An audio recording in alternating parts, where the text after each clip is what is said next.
This is the History of Portugal podcast with Brian Kirk.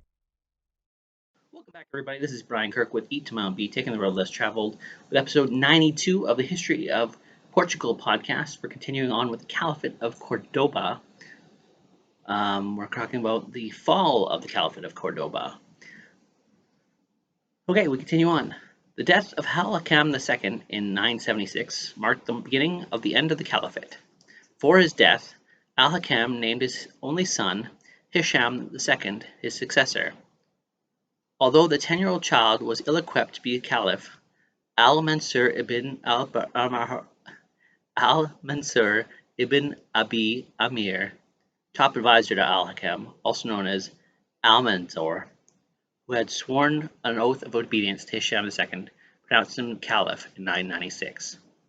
Al-Mansur sent an invasion force to Morocco. After 3 months of struggle, his forces retreated to Tangier.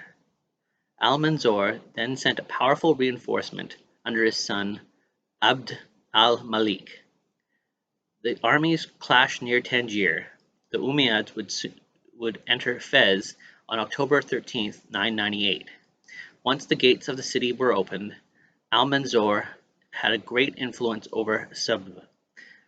The mother and regent of Hisham II, Al-Mansur, along with the Sultan, isolated Hisham in Cordoba while systematically eradicating opposition to his own rule, allowing the Berbers from Africa to migrate to Al-Andalus to increase his base of support. While Hisham II was caliph, he was merely a figurehead. He, his son Abd al-Malik, Al-Mansur after his death in 1008, and his brother Abd al-Rahman retained the power nominally held by Caliph Hisham.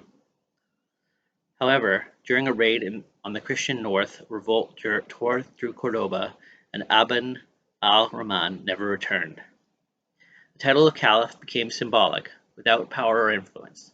The death of Abd al-Rahman Sanshuleo in 1009 marked the beginning of the Fitna of Al-Andalus, with rivals claiming to be the new caliph, violence sweeping the caliphate, and intermittent invasions by the Umayyad dynasty.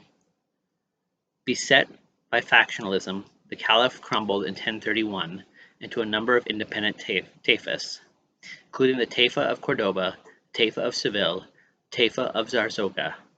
The last Cordoban caliph was Hisham III from 1027 to 1031. Okay, so that's this episode 92 on the History of Portugal podcast, the fall of the Caliphate of Cordoba.